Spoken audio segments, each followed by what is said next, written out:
Assalamualaikum warahmatullahi wabarakatuh.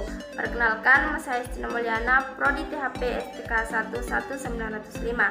Di sini saya akan menjelaskan tentang analisis kadar abu dan analisis kadar air. Nah, yang pertama saya akan menjelaskan analisis kadar abu. Kadar abu merupakan campuran dari komponen anorganik atau mineral yang terdapat pada suatu bahan pangan. Bahan pangan terdiri dari 96% bahan anorganik dan air, sedangkan sisanya merupakan unsur-unsur mineral. Unsur juga dikenal sebagai zat anorganik atau kadar abu. Kadar abu tersebut dapat menunjukkan total mineral dalam suatu bahan pangan. Bahan-bahan organik dalam proses pembakaran akan terbakar, tetapi komponen anorganiknya tidak karena itulah disebut sebagai kadar abu. Produk perikanan memiliki kadar abu yang berbeda-beda. Standar mutu ikan segar berdasar SNI 0123541206 ialah memiliki kadar abu kurang dari 2%. Produk olahan hasil diversifikasi dari jellyfish produk atau kamaboko yang tidak diolah menjadi surimi dahulu memiliki standar kadar abu antara 0,44 sampai 0,69%. Menurut SNI 0126931992, contohnya jellyfish produk yakni otak-otak, bakso, dan kaki naga. Selanjutnya, pada penentuan kadar abu total dapat digunakan untuk berbagai tujuan, antara lain untuk menentukan baik atau tidaknya suatu pengolahan, mengetahui jenis bahan yang digunakan, dan sebagai penentu parameter nilai gizi suatu bahan makanan. Kandungan abu juga dapat digunakan untuk memperkirakan kandungan dan keaslian bahan yang digunakan.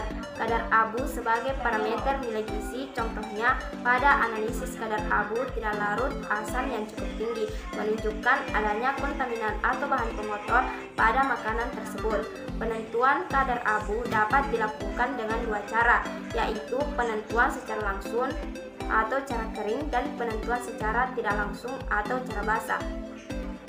Itulah tadi penjelasan saya mengenai analisis kadar abu.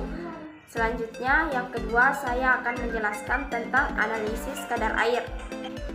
Kadar air adalah persentase kandungan air suatu bahan yang dapat dinyatakan berdasarkan berat basa atau berdasarkan berat kering. Kadar air berat basa mempunyai batas maksimum teoritis sebesar 100%, sedangkan kadar air berdasarkan berat kering dapat lebih dari 100%.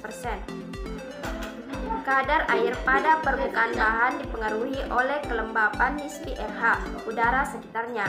Bila kadar air bahan rendah sedangkan RH di sekitarnya tinggi, maka akan terjadi penyerapan uap air dari udara sehingga bahan menjadi basah atau kadar airnya menjadi lebih tinggi. Bila suatu bahan lebih rendah atau dingin, akan terjadi kondensasi udara pada permukaan bahan dan dapat merupakan media yang baik bagi perkembangbiakan bakteri atau pertumbuhan kapang. Perubahan kadar air terjadi karena adanya kesetimbangan kelembapan relatif bahan dengan kelembapan relatif udara, di mana bahan yang disimpan pada kondisi kelembapan udara lebih tinggi daripada kelembapan relatif bahan, maka bahan cenderung untuk menyerap air dari udara. Pada umumnya, penentuan kadar air dilakukan dengan mengeringkan bahan dalam oven pada suhu 105 sampai 110 derajat Celcius selama 3 jam atau sampai didapat berat yang konstan. Selisih berat sebelum dan sesudah pengeringan adalah banyaknya air yang diuapkan. Itulah tadi penjelasan saya mengenai analisis kadar abu dan analisis kadar air.